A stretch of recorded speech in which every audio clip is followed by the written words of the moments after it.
Assalamualaikum warahmatullahi wabarakatuh. Perkenalkan nama saya Muhammad Alamsyah dari kelas 10 L5. Dengan adanya saya di sini, saya ingin menjelaskan kembali apa saja materi yang sudah saya dapatkan selama ini ketika bahas dan menjelaskan materi dinamika litosfer.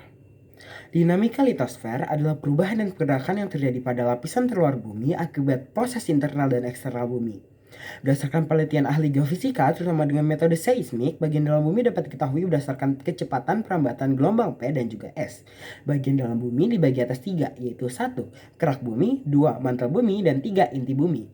Sementara itu, berdasarkan sifat fisiknya, bumi dibagi atas 3, yaitu 1. Lapisan litosfer, 2. Lapisan astenosfer, dan 3. Lapisan mesosfer.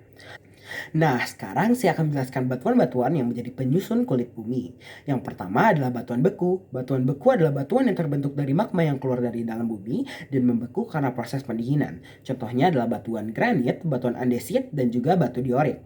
Selanjutnya adalah batuan sedimen. Batuan sedimen adalah batuan yang berasal dari batuan beku atau zat-zat padat yang mengalami pelapukan dan kemudian diendapkan. Contohnya adalah batu pasir, batu konglomerat, batu lumpur, batu bara, dan juga batu kapur.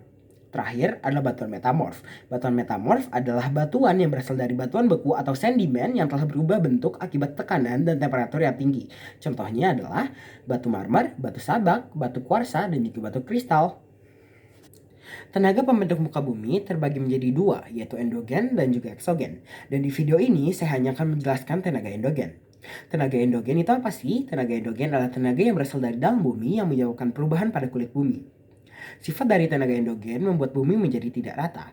Akibat dari tenaga endogen adalah sebagian dari luas permukaan bumi berubah menjadi bukit dan pegunungan. Dan permukaan bumi yang turun menjadi jurang. Selanjutnya macam-macam tenaga endogen.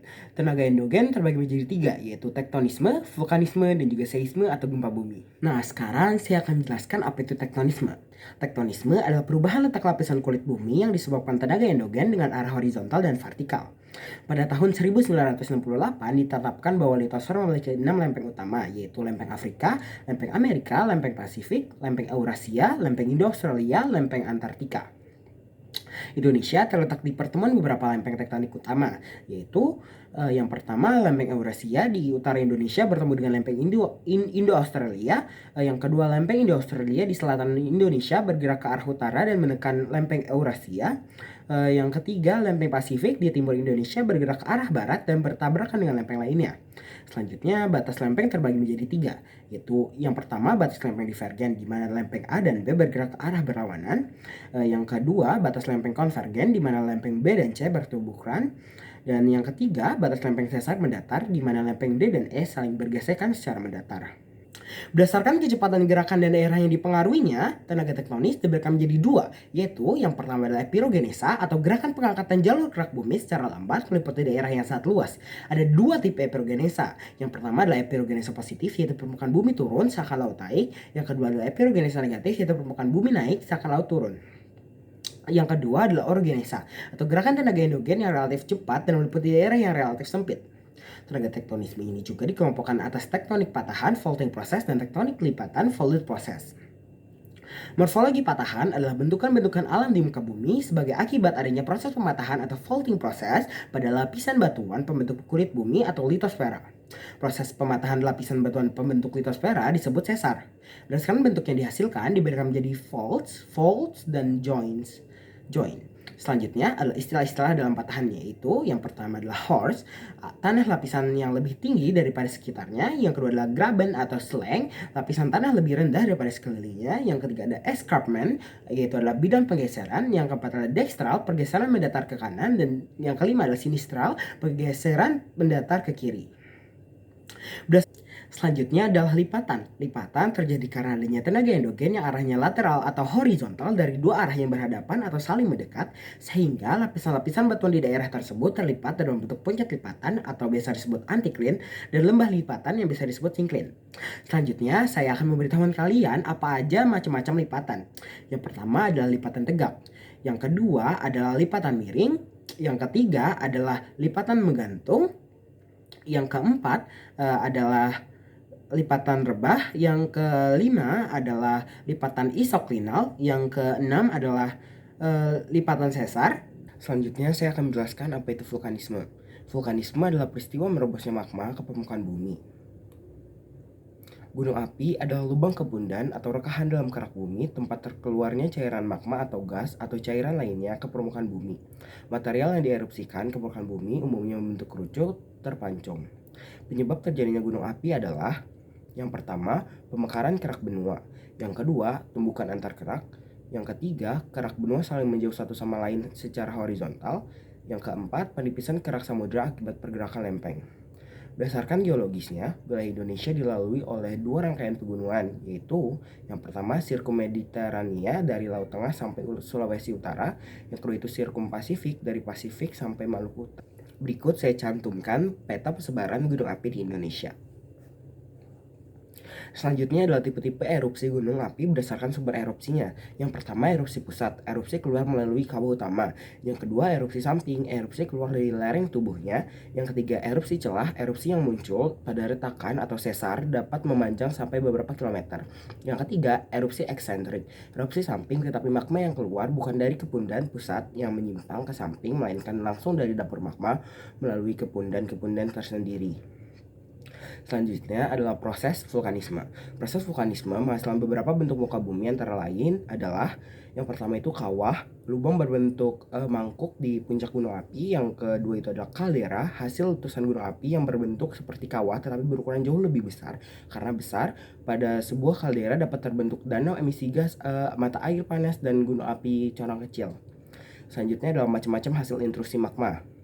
Yang pertama adalah batolit, dapur magma yang membeku. Lakolit, bentukan cembung ke atas dan datar di bawah yang terletak di antara lapisan litosfer. Selanjutnya adalah seal, keping intrusi.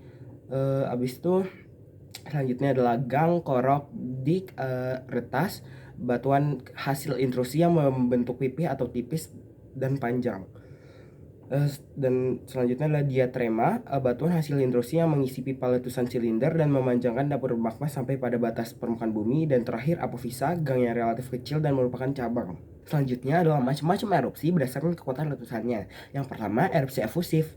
Proses erupsi berupa lelehan lava dan lahar terjadi ketika magma relatif encer. Yang kedua adalah erupsi eksplosif, adalah proses erupsi yang disertai dengan letusan atau ledakan yang cukup dahsyat terjadi ketika magma kental dan memiliki kandungan gas yang relatif lebih banyak.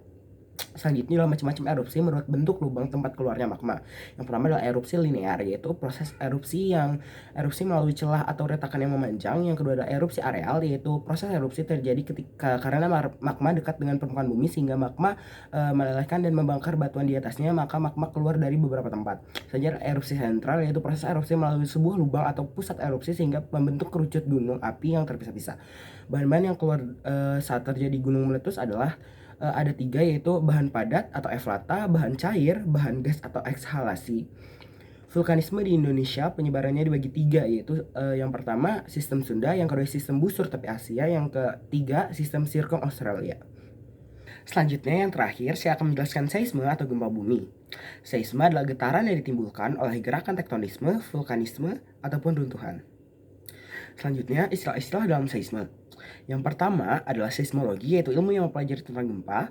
Yang kedua hipocentrum, yaitu sumber gempa di dalam lapisan bumi. Yang ketiga adalah epicentrum, yaitu garis di permukaan bumi yang tepat tegak lurus di atas hipocentrum. Selanjutnya adalah homoseista, yaitu garis yang menghubungkan tempat-tempat di permukaan bumi yang dilalui gempa pada waktu yang sama. Selanjutnya adalah isoseista, yaitu garis di permukaan bumi yang menghubungkan tempat-tempat dengan intensitas yang sama. Selanjutnya adalah makroseisma, yaitu daerah di sekitar epicentrum yang mengalami kerusakan terhebat akibat gempa. Selanjutnya adalah pleistoseista, yaitu garis pada peta gempa yang mengelilingi. Selanjutnya saya akan menjelaskan klasifikasi atau penggolongan gunung api. Yang pertama, gempa berdasarkan penyebabnya, yaitu gempa tektonik, yaitu getaran yang ditimbulkan oleh pergerakan lempeng. Selanjutnya adalah gempa vulkanik, yaitu getaran yang ditimbulkan oleh aktivitas gunung berapi. Selanjutnya adalah gempa terban atau runtuhan, yaitu getaran yang disebabkan oleh longsoran atau runtuhan. Selanjutnya yang terakhir adalah gempa tumbukan, yaitu getaran gempa yang disebabkan oleh meteor. Yang kedua berdasarkan bentuk epicentrum. Yang pertama adalah gempa sentral, yaitu gempa yang epicentrumnya titik. Yang kedua adalah gempa linear, yaitu gempa yang epicentrumnya garis. Yang ketiga berdasarkan kedalaman hipocentrum. Gempa dalam yaitu lebih dari 300 km. Selanjutnya adalah gempa menengah, yaitu antara 100 sampai 300 km. Selanjutnya gempa dangkal, yaitu kurang dari 100 km. Yang keempat berdasarkan jarak epicentrum. Yang pertama gempa lokal yaitu epicentrumnya kurang dari 10.000 km. Selanjutnya ada gempa jauh yang epicentrumnya sekitar 10.000 km. Selanjutnya ada gempa sangat jauh yaitu epicentrumnya lebih dari 10.000 km. Seismograf adalah alat pencatat gempa. Seismogram adalah rekaman atau hasil catatan seismograf. Wah, tidak terasa nih saya sudah menjelaskan apa itu dinamika litosfer. Sebelum saya tutup video ini, saya ada sedikit pantun nih. Dengerin baik-baik ya. Ke pasar beli kain sutra. Pulangnya mampir beli kaktus. Tugas sudah saya kerjakan semua. Bu Asri, jangan lupa kasih saya nilai 100 ya. Dadah.